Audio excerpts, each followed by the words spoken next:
So let's spill some flight attendant secrets.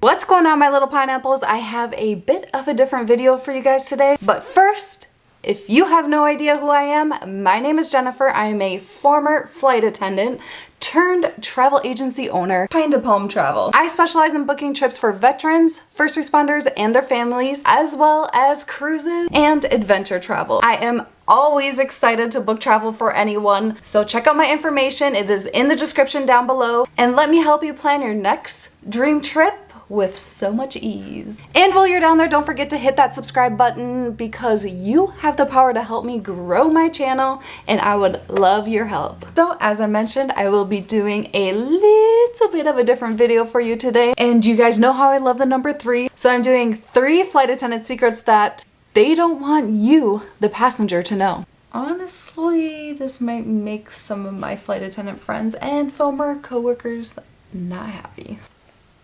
Sorry.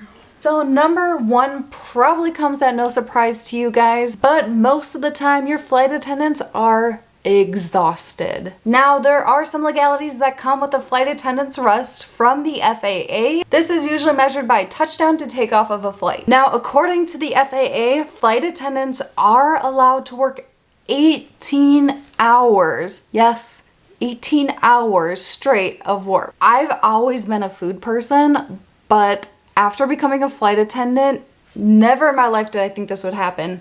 Sleep became a priority over food. Yes, I chose sleep rather than to eat a meal. There are many times when I was on a crew where we would be only allowed the minimum amount of rest from the FAA, and the minimum amount that they required, they don't take into consideration the amount of time it takes you to fall asleep or to get ready for your flight the next day. Because of this, I normally ran off of 3 to 5 hours of sleep every night. Yes, I can function on that, but for a long period of time, only getting 3 to 5 hours of sleep a night, with sometimes less, sometimes a little more, it really starts to affect your thinking and how you complete tasks in everyday life. Now, this amount of time also does not include the fun disruptions that we have when staying at hotels. I'm sure you guys can think of some. I personally did not realize the state of exhaustion that I was in until 1 month after I stopped flying.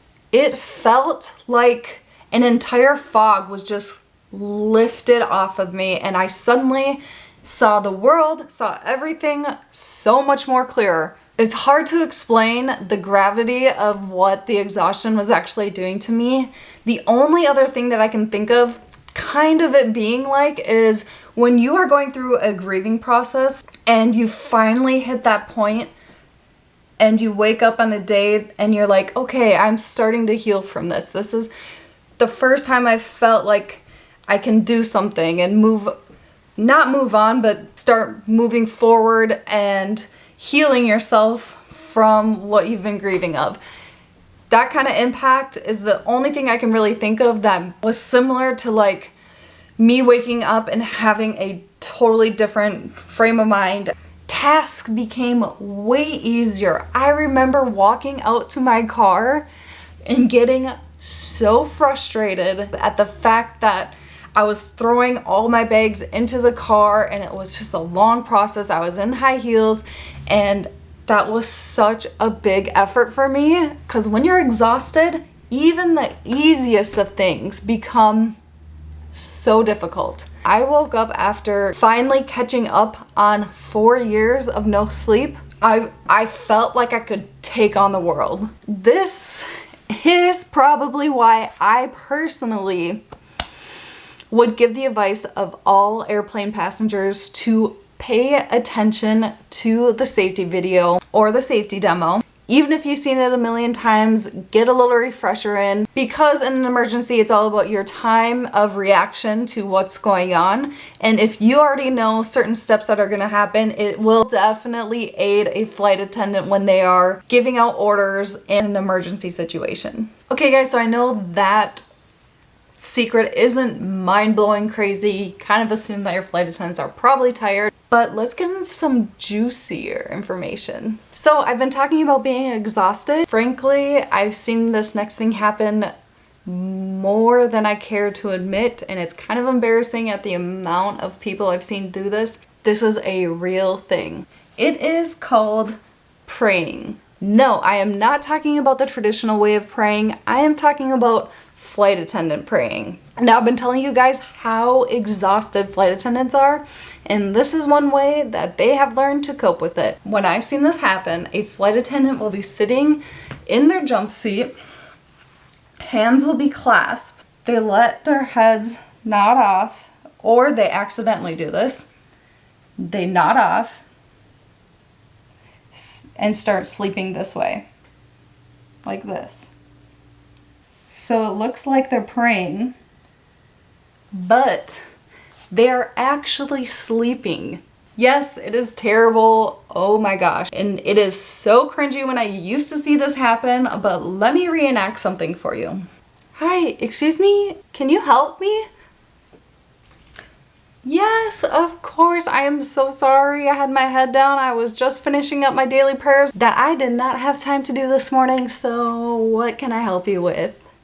Okay. No one in this day and age is going to question another person about their prayer practices. So a flight attendant could get away with this. Now, sometimes it does get the response of the passenger freaking out like, why are you praying? But usually a flight attendant is smart enough to get out of that. If you see a flight attendant nodding off, walk up to them and say, are you saying your prayers? Now for the third and final secret. This one is a case of do what they say and not as they do. When you push off from the gate, flight attendants are constantly telling you in their announcements, on the safety video, or personally telling you to put your device into airplane mode. In this situation, flight attendants become the biggest hypocrites of all time. Once they get through walking through the cabin and telling everyone to power down devices and put their cell phones in airplane mode, they go back to the galley and, yes, get on their cell phones. I am being honest here, you guys. Probably 70 to 90% of flight attendants do this. And if a flight attendant tells you that they don't do it, they are definitely the ones that do it. Some flight attendants are so bold that they'll just get right on their jump seat on their own cell phone after they just told you to put your own device in airplane mode.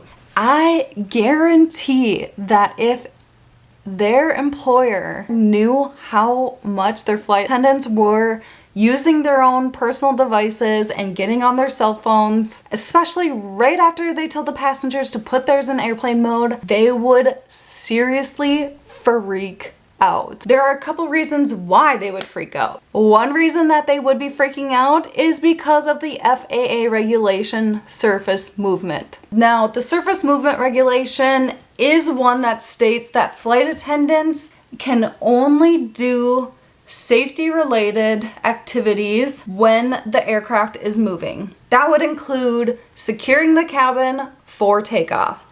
Then they immediately have to sit down in their jump seat, fasten their own seatbelts. US airlines are paying thousands of dollars in FAA fees regarding this because every time a flight attendant does an activity such as getting on their cell phone in the galley and not sitting down in their jump seat, the airline gets fined if an FAA representative sees them doing this. It was actually kind of fun to reveal some secrets that I had learned while working as a flight attendant. There's honestly so much more that I could reveal. If you guys are interested in seeing that, go ahead, comment below. Let me know if you would like to see a part 2 of this. If you enjoyed this video, go ahead and give it a like as well. Thank you so much for watching, and I will see you next time. Bye!